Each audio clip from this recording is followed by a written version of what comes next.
Bismillahirrahmanirrahim. Assalamualaikum warahmatullahi wabarakatuh dan selamat sejahtera. Saya Shah Sulaiman. Terima kasih untuk anda semua yang baru saja bersama dengan Cool TV kita hari ini dalam The Thursday Show. So, seperti biasa kita ada guest yang kita bawakan untuk anda semua untuk membincangkan isu-isu semasa, isu-isu hangat mungkin yang boleh memberikan kita input juga manfaat. Jadi insyaAllah untuk hari ini kita berbesar hati juga kerana kita ada jemputan daripada WAO iaitu Pertubuhan Pertolongan Wanita yang mana kita ada pegawai kanan advokasi iaitu Puan Rusni. Apa khabar Puan? Sihat, alhamdulillah. Alright, so untuk hari ni kita santai-santai je Puan. Untuk topik kita hari ni juga yang mana kita nak cerita pasal keganasan dalam hubungan yang mana mungkin anda yang sedang menonton sekarang ni, tuan-tuan dan perempuan juga nak tahu macam mana apa saja ciri-ciri keganasan ataupun apa yang dimaksudkan dengan keganasan dalam hubungan. Semuanya akan kita bincangkan hari ini. Dan untuk permulaan lah Puan Rusni, mungkin Puan Rusni sendiri boleh cerita sikit background WAO ni sebenarnya. Terima kasih Syah dengan Cool FM atas jemputan pada hari ini. Women AIDS Organisation ataupun Pertubuhan Pertolongan Wanita ditubuhkan pada 1982. So 2 hari lepas kami baru menyambut ulang tahun yang ke-38 untuk tahun ini. So antara objektif utama WAO adalah untuk menghapuskan secara general adalah keganasan yang berkaitan dan berasaskan gender iaitu keganasan terhadap wanita. So di WAO kami ada 2 objektif yang paling penting. Yang pertama adalah kita nak bantu mangsa-mangsa keganasan, especially wanita dan kanak-kanak yang melalui keganasan domestik, keganasan rumah tangga ataupun penderaan-penderaan yang mereka lalui untuk mereka memulakan kehidupan baru dan mereka bangkit untuk membina kehidupan baru pada masa akan datang. Sebab kita tahu kebanyakan keganasan yang berlaku ni akan menyebabkan wanita-wanita akan sentiasa ditindas. So di WAO antara servis yang kami sediakan adalah kita memberikan perkhidmatan rumah perlindungan ataupun shelter dan juga perkhidmatan kaunseling, child care center kepada mangsa-mangsa keganasan rumah tangga ni yang mempunyai anak. Sebab kebanyakan mangsa keganasan rumah tangga selalunya mereka akan ada anak. Jadi bukan mereka sahaja yang perlu diselamatkan tetapi anak-anak mereka juga. Anak-anak mereka juga. So di WAO itu servis yang kami berikan kepada mereka. Dan selain daripada itu juga antara objektif komponen yang paling penting pada kami adalah perubahan dasar awam dan undang-undang yang ada di Malaysia ataupun law reform yang kita selalu sebutlah. So apa yang kami selalu buat adalah melalui kempen dan advokasi untuk memberi kesedaran kepada masyarakat berkaitan dengan undang-undang supaya masyarakat faham mengenai hak mereka, mengenai tanggungjawab mereka dan mengenai apa yang mereka perlu buat sekiranya penindasan dan keganasan berlaku ke atas mereka.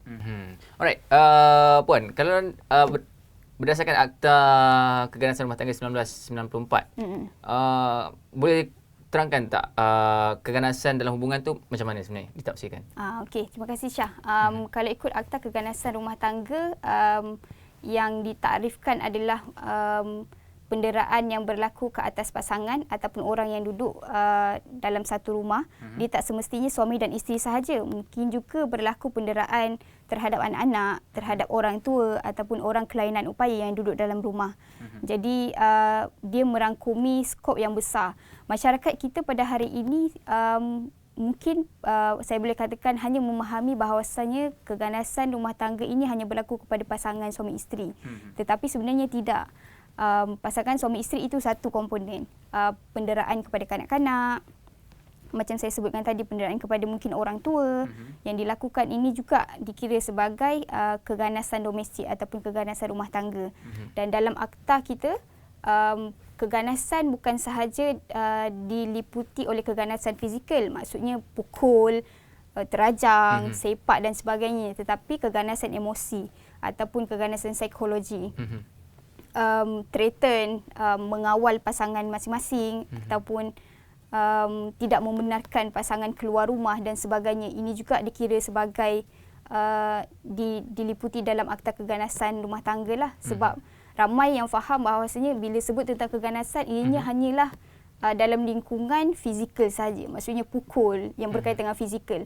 Selain daripada fizikal itu, pada mereka itu bukan keganasan lah. Sedangkan apa-apa yang berkaitan dengan psikologi, emosi, seksual, social relation kita pun dikira sebagai keganasan dan diconsider di bawah Akta Keganasan Rumah Tangga sekiranya berlaku. Saya ada baca artikel yang mana menyatakan kalau ikutkan suami yang memaksa isteri membuat loan bank pun tanpa kerelaan isteri pun dikira sebagai keganasan. Ya. Dikira sebagai keganasan sebab walaupun tidak berlaku keganasan fizikal, tetapi ia adalah satu bentuk pemaksaan ataupun buli yang berlaku ke atas isteri itu sendiri. Sebab isteri itu mungkin tidak rela dilakukan sebegitu kerana berlaku paksaan. Ada kes guys, ada. Korang jangan tak ingat.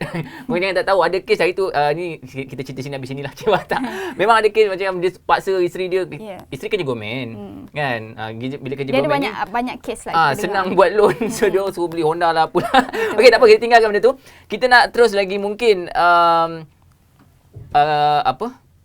Puan Rosni boleh kongsikan kalau ikutkan kita punya statistik daripada Mac sampai Jun 2020 lebih kurang 2,977 kes yang dilaporkan melalui WAO. So mungkin Puan boleh cerita sikit pasal tu. Sepanjang PKP, sebab di WAO kami ada talian hotline dan WhatsApp dan SMS yang kami panggil sebagai talian TINA, Think I Need Aid. Saya rasa saya perlukan bantuan. So talian hotline kami dan juga WhatsApp, SMS sepanjang PKP dilaksanakan daripada Mac sehingga Jun, kami mendapati kes-kes yang berlaku berkaitan dengan keganasan rumah tangga ni meningkat, which is meningkat yang sangat tinggi. Kita ada lebih kurang 3,000 kes yang kami dapat. Dan sepanjang PKP ni kita pun tahu kita tak boleh keluar rumah dan kebanyakan mangsa-mangsa keganasan rumah tangga ni mereka tidak ada akses lain. Mungkin sebelum PKP mereka boleh keluar ke rumah, keluar daripada rumah dan mendapatkan bantuan lain. Sebagai contoh mungkin boleh beritahu jiran ataupun mungkin boleh pergi ke balai polis, pergi ke one stop center di hospital untuk mendapatkan bantuan dan sebagainya. Tapi sepanjang PKP mereka tidak boleh keluar dan dengan tidak boleh keluar ini mereka berada bersama dengan pemangsa ataupun pelaku di rumah 24/7. Jadi mereka tidak ada apa-apa akses. Jadi di WAO kami ada mendapat banyak inquiries daripada mangsa-mangsa yang berkaitan dengan keganasan rumah tangga ini yang berlaku ke atas mereka. Jadi ini sesuatu yang membimbangkan pada kita lah. Sebab sepanjang 4 bulan sahaja kes lebih kurang 3,000. So sangat membimbangkan pada kita sebab mereka tidak ada akses apa-apa dan mereka tidak tahu macam mana untuk akses. Dan kebanyakan yang kita kena faham juga, walaupun mereka walaupun bukan PKP, kebanyakan mangsa keganasan rumah tangga ni mungkin tidak tahu apa akses yang mereka ada. Dan masyarakat kita selalu menganggap dan mangsa itu sendiri juga kadang-kadang merasakan yang bahawasanya hal-hal yang berkaitan dengan keganasan dalam rumah tangga ini adalah hal peribadi. Hal peribadi yang mereka yang tidak perlu diperbincangkan ataupun masyarakat tak perlu tahu. Kadang-kadang malu juga. Malu disebabkan malu ataupun disebabkan mereka mungkin dipersalahkan bila mereka beritahu kepada orang yang mereka boleh beritahu. Sedangkan di Malaysia kita ada Akta Keganasan Rumah Tangga. Dan ini jelas keganasan ini merupakan satu jenayah dan ianya bukan isu peribadi lagi. Apabila berlaku keganasan, mangsa-mangsa ini memang perlukan bantuan daripada pihak yang berwajib, perlukan pertolongan dan seharusnya masyarakat tidak memandang dan menyalahkan kepada mangsa. Walaupun ini adalah isu yang berkaitan dengan rumah tangga, tetapi isu rumah tangga ini adalah isu sosial juga. Sebab apa-apa yang berlaku semuanya bermula dengan rumah tangga juga. Okey, Puan Rosni nak tanya juga, daripada pengalaman sendiri Puan dalam WAO, ada tak terima kes macam bukan dalam rumah tangga tapi dia mempunyai hubungan, contoh macam girlfriend, boyfriend, tunang dengan tunang. So macam mana, ada tak? So bila kita cakap soal keganasan ni, dia ada pattern of keganasan yang kita kena faham jugalah. Dia bukan sahaja berkaitan keganasan antara pasangan suami isteri ataupun orang yang duduk dalam rumah, adik-beradik dengan mak ayah dan sebagainya. Dia juga apa-apa keganasan yang berlaku dalam perhubungan, sama ada berkahwin ataupun tidak berkahwin juga dikira sebagai keganasan.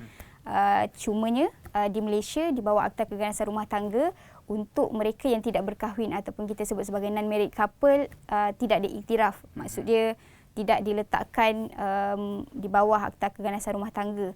Sebab di bawah Akta Keganasan Rumah Tangga adalah yang berkaitan dengan space ataupun ruang keluarga sahaja.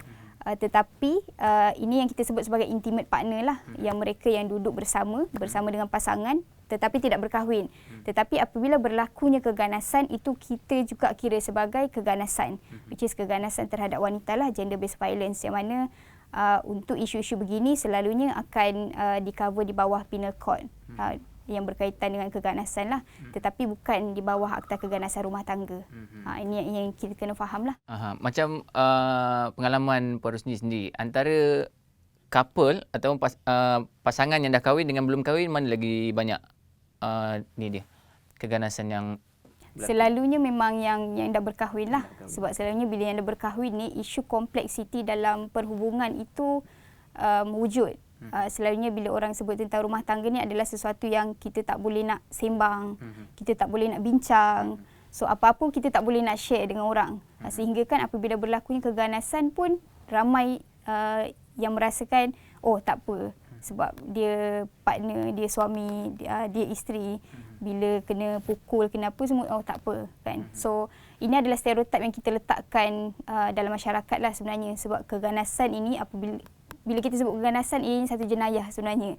Sebab tidak ada orang yang rela dipukul begitu saja. Tidak ada orang yang seharusnya dipukul. Sebab bila kita sebut tentang keganasan, tidak ada sesiapa yang sepatutnya dilakukan keganasan ke atas diri mereka tanpa rela, terutamanya. Apatah lagi keganasan yang berkaitan dengan berasaskan gender, keganasan terhadap wanita lah. So Akta Keganasan Rumah Tangga ini memang sangat spesifik untuk kita melindungi mangsa-mangsa keganasan rumah tangga yang kebanyakannya adalah wanita dan akan memberi kesan kepada keluarga sekiranya pasangan ini mempunyai anak-anak. So kita risau kitaran keganasan yang wujud tu sebenarnya akan menjadi satu vicious cycle. Dia akan berulang. Mungkin anak-anak akan tengok macam mana mak ayah ataupun ayah treat mak di rumah, mak treat ayah di rumah dan sebagainya. So kitaran ini yang kita nak hapuskan dan kita nak kurangkan, sebab kitaran ini tak bagus sebenarnya. Dia kitaran yang sangat negatif. Okey Puan, kalau kita nak cerita memang kebelakangan ni juga, macam baru-baru ni ada kes yang kalau kita tengok pensyarah dibunuh oleh suaminya menggunakan tudung, dan kalau ikutkan juga banyak lagi kes-kes yang lain. Mungkin Puan sendiri boleh kongsikan antara faktor-faktor kenapa benda ni semua berlaku? Faktor kalau kita sebut sebenarnya dia ada banyak, tapi antara yang paling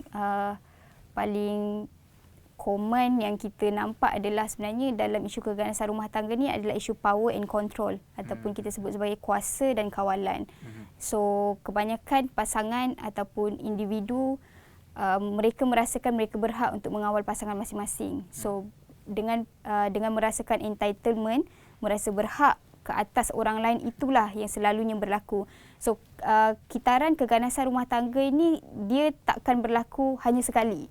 Sebab kebanyakan kes yang kami uruskan dia tak berlaku sekali. Ada kes keganasan rumah tangga yang sebenarnya dah berlaku 10 tahun. Mangsa itu baru hari ini boleh bercerita, boleh nak ada buat further action untuk menyelamatkan diri dan anak-anak. Dan dia tak akan berlaku sekali. Just ada berlaku sekali, maka pelaku akan insaf dan sebagainya, tidak. So kitaran ini yang kita rasa, dan individu sebegini yang kita rasa sangat bermasalah bila mereka merasakan berhak ke atas orang lain dan mengawal pasangan mereka untuk melakukan apa sahaja. So kebanyakan kes-kes keganasan rumah tangga ini yang berlaku sebenarnya. Dan ramai juga yang rasa suami dia baik, ataupun suami dia rajin, bekerja dan sebagainya, alim kan. Tapi pun buat keganasan rumah tangga, pukul isteri dan sebagainya. Sebab itu kita rasa keganasan rumah tangga ni dia akan berlaku kepada siapa-siapa sahaja mangsa, tanpa mengira latar belakang pendidikan. Macam kes yang Syah sebut tadi, pensyarah universiti UIAM. Ramai yang terkejut sebab pensyarah ini berlatar belakangkan pendidikan yang sangat tinggi. Dia seorang pensyarah, tapi boleh juga berlaku kan, tanpa mengira kelas ataupun sosioekonomi seseorang, latar belakang bangsa. Dia bukan berlaku kepada orang Melayu sahaja, kaum India, kaum Cina pun berlaku juga. So dia rentas rentas yang kita panggil sebagai intersectionality punya isu. So sebab keganasan ni dia tak akan kira latar belakang kita pun sebenarnya. Kalau orang nak buat, dia akan buat juga. So yang kedua, social system ataupun sistem sosial yang kita ada yang mana kita meletakkan stereotip kebanyakan kepada lelaki. Contohnya, lelaki tak boleh menangis, lelaki tak boleh nak luahkan perasaan dan sebagainya. Benda-benda begini yang akan menyebabkan kebanyakan pelaku pemangsa, mereka tak boleh nak keluarkan apa yang mereka rasakan. So bila berlaku perkara-perkara macam ni, apa yang mereka boleh buat adalah mereka akan kalau dalam konteks pasangan suami isteri, isteri selalu jadi mangsa dan sebagainya. Dia lepaskan geram dan sebagainya. Sebab apa? Sebab masyarakat kita tidak menganggap lelaki ini boleh menangis dan sebagainya. Perempuan boleh menangis, lelaki tak boleh. Oh, kalau lelaki menangis, you tak manly lah macam tu. Sebenarnya ini stereotip yang kita letakkan dan ini satu bebanan sebenarnya pada orang lelaki. You can cry because you are human being. It's not because you are boy ataupun you are man, because you are human being. So dan perkara yang ketiga adalah kita rasa antara yang common issue yang berlaku bila mana pada isu-isu utama adalah bila kita lihat kawalan yang pasangan-pasangan mereka buat terhadap pasangan itu sendiri tanpa mengira yang kitaran ini akan dilihat oleh orang lain di dalam rumah sebagai contoh ataupun anak-anak itu. So kitaran itu sebenarnya dia akan berulang apabila kita melakukan keganasan, especially dalam rumah, sama ada di rumah ataupun di ruang awam. Kitaran ini akan sentiasa berlaku sebab ada orang lain akan tengok dan ada orang lain akan ikut, ada orang lain akan lihat. Sebagai contoh dalam kes-kes macam ni, anak-anak yang akan jadi mangsa sebenarnya. Sebab psychological anak-anak akan terjejas sebab mereka akan melihat keganasan ini sebagai satu perkara yang normal. Maksudnya dia perkara yang normal yang boleh dilakukan. Mungkin mereka tak melakukan bila membesar, mereka tak melakukan dekat dengan pasangan lagi sebab belum berkahwin, tapi mereka boleh lakukan kepada kawan-kawan di sekolah, membuli dan sebagainya sebab kitaran yang mereka ada itu adalah kitaran keganasan. Okey, mungkin ramai juga yang tertanya-tanya dekat luar sana, cara mudah untuk seseorang kalau dia dah jadi mangsa, apa yang dia perlu buat? Untuk kebanyakan untuk mangsa-mangsa keganasan rumah tangga yang tak tahu nak akses, yang pertama boleh hubungi WAO, boleh pergi ke website kami wao.org.my. Di website kami ada macam-macam information yang anda boleh ikut. Dan yang kedua, di hospital kerajaan kita sebenarnya ada yang kita panggil sebagai One Stop Crisis Center, OSCC. Yang mana OSCC ni, especially untuk mangsa keganasan rumah tangga, sekiranya anda mengalami, anda boleh terus ke hospital dan beritahu yang anda perlukan khidmat OSCC. Di OSCC ni anda akan mendapatkan khidmat secara direct dengan doktor, yang mana doktor akan bantu untuk alertkan kepada polis dan Jabatan Kebajikan Masyarakat teruslah. So ini adalah akses yang boleh didapati di hospital kerajaan. Dan juga melalui OSCC ni boleh buat laporan polis. Laporan polis itu satu hal. Sekiranya anda mengalami, anda boleh terus membuat laporan polis ataupun dengan membuat laporan polis ni anda boleh untuk meminta perintah perlindungan ataupun kita panggil sebagai protection order. Sekiranya anda terus decide keluar daripada keganasan itu, anda boleh dapatkan. So polis akan bantu anda untuk further action apa yang anda boleh lakukan.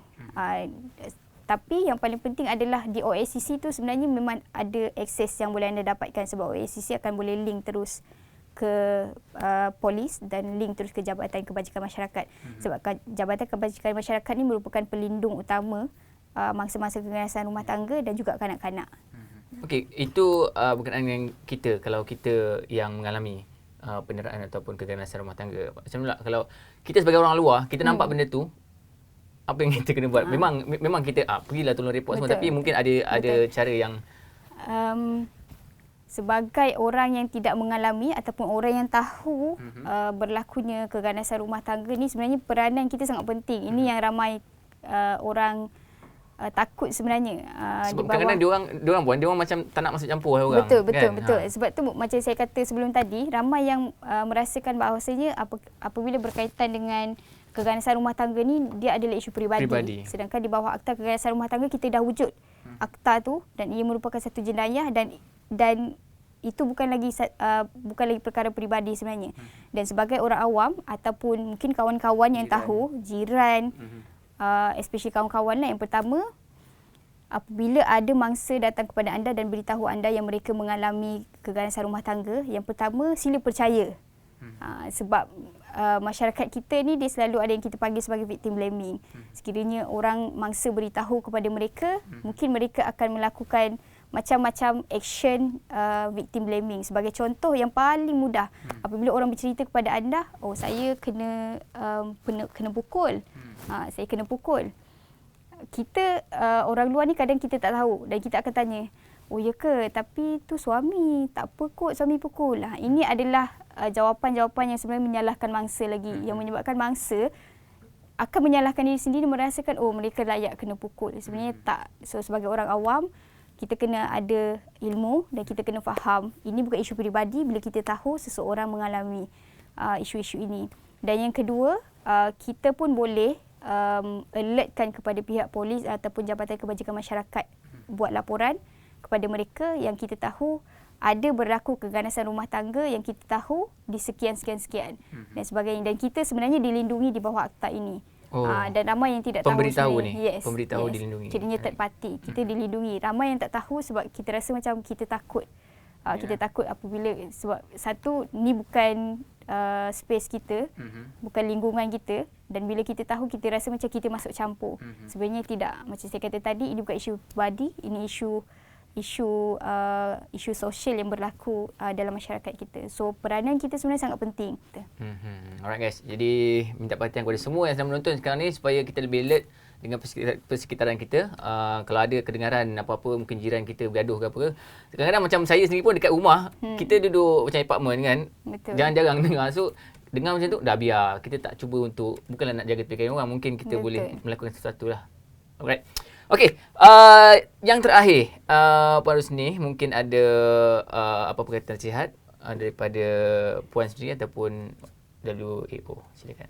Okey, mewakili WAO, sekiranya anda mangsa keganasan rumah tangga dan anda perlukan akses ataupun bantuan, anda boleh layari WAO website di wao.org.my dan di situ ada banyak maklumat, talian hotline kami, WhatsApp kami di situ, anda boleh akses.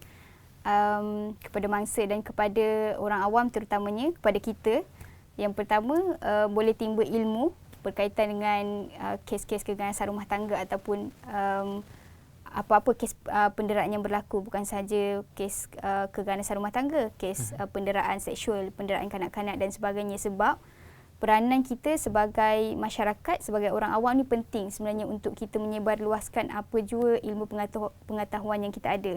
Macam saya sebutkan sebentar tadi, peranan kita sebagai orang awam untuk melaporkan kes-kes yang kita tahu ini sangat penting. Sebab kalau kita tak laporkan dan kita membiarkan, kitaran keganasan ni akan dianggap sebagai sesuatu yang normal. Sedangkan keganasan ini bukan sesuatu yang normal sebenarnya. Alright, jadi terima kasih kita ucapkan kepada Puan Rusni untuk perkongsian untuk hari ini dalam The Thursday Show. Jadi untuk anda semua juga, mungkin ada apa-apa yang nak disampaikan ataupun ada cadangan ataupun soalan yang nak dikeutarakan, boleh komen dekat bawah. Sekali lagi saya ucapkan terima kasih kepada Puan Rusni kerana bersama dengan The Thursday Show. Alright guys, so insyaAllah kita jumpa lagi next episode dengan isu yang lain juga. Assalamualaikum. Ciao guys. Bye.